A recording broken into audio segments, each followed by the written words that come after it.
भैया हम गीतकार सैया सूर्या आप सब भोजपुरी श्रोतागण के प्रणाम करतानी। जैसन कि आप लोग के पता बा, हम डेली अपने चैनल पर एगो फुल फ्री सॉन्ग का वीडियो अपलोड करीना। तो अगर हम चैनल पर पहली बार आइल बानी तो हमारा चैनल के सब्सक्राइब कर ली, ताकि सबसे पहले नोटिफिकेशन हमारी वीडियो का आप तक पहुँचे और ओकर लाभ लाभ ले सके। और जौन सॉन्ग हम सुनावे जाता नहीं, अगर आप लोग के थोड़ा भी पसंद आई तो वो लाइक कर दे, कमेंट में बताई कि सॉन्ग कैसा लगल आप लोग के। एमे एगो प्रेम में हारल एगो प्रेमी का कहानी बा। फिर अपनी प्रेमिका से पूछता, बताओ हमसे कौन कसूर हो गई, कौन ऐसा गलती हो गई कि तू हमके भुला गलू, हमके छोड़ के चल गेलू। ये भाव बाटे, चली न तनिया एक ट्रैक बाटे, दिल देता है रो रो दुहाई, किसी से कोई प्यार ना करे। तो उम्मीद बा आप लोग के जरूर पसंद आई। तो चलिए अगर मुखड़ा सुनाओ तनी आप लोग के। काहे गईलू तू हमके भुलाई, बताओ का गुनाह हो गईल। काहे गईलू तू हमके भुलाई, बताओ का गुनाह हो गईल। बताओ का गुनाह हो गईल, बताओ का गुनाह हो गईल। काहे भइलू तू गोरी हर जाई, बताओ का गुनाह हो गईल। सही रहल मुखड़ा। उम्मीद बा आप लोग के जरूर पसंद आई होई। चलिए एकरे अंतरा की तरफ। पहला अंतरा कुछ प्रकार के बा।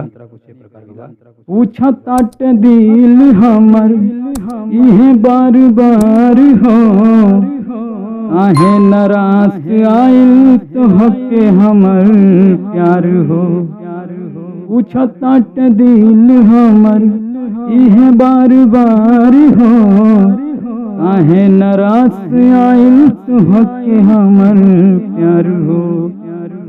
कैसे दिलवा के टुकड़ा बिनाई, बताओ का गुनाह हो गईल। काहे भइलू तू गोरी हर जाई, बताओ का गुनाह हो गईल। सही रहल पहला अंतरा। चलते हैं दूसरा अंतरा की तरफ। दूसरा कुछ प्रकार हुआ। बिसरे नयखिया से तोहर सुरतिया, जगते कभी जाना सारी सारी रतिया। बिसरे नयखिया से तोहर सुरतिया, जगते कभी जाना सारी सारी रतिया। नहीं आवो ताटे अनिको हाई, बताओ का गुनाह हो गईल। काहे भइलू तू गोरी हर जाई, बताओ का गुनाह हो गईल। दूसरा अंतरा। चलिए तीसरा अंतरा और लास्ट अंतरा। जहाँ यहाँ आप लोग सिंगर लिख लीजिएगा। अरे सिंगर यहाँ लिखा है वहाँ अपना नाम लिख लीजिएगा। सॉरी। चलिए शक्ति सूर्या के रानी सनहिया छोड़ा के, एक दिन रोब घर के कोना में जाके। शक्ति सूर्या के रानी सनहिया छोड़ा के, एक दिन रोब घर के कोना में जाके।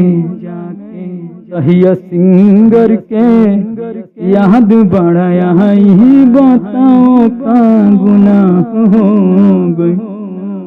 काहे गईलू तू हमके भुलाई, बताओ का गुनाह हो गईल।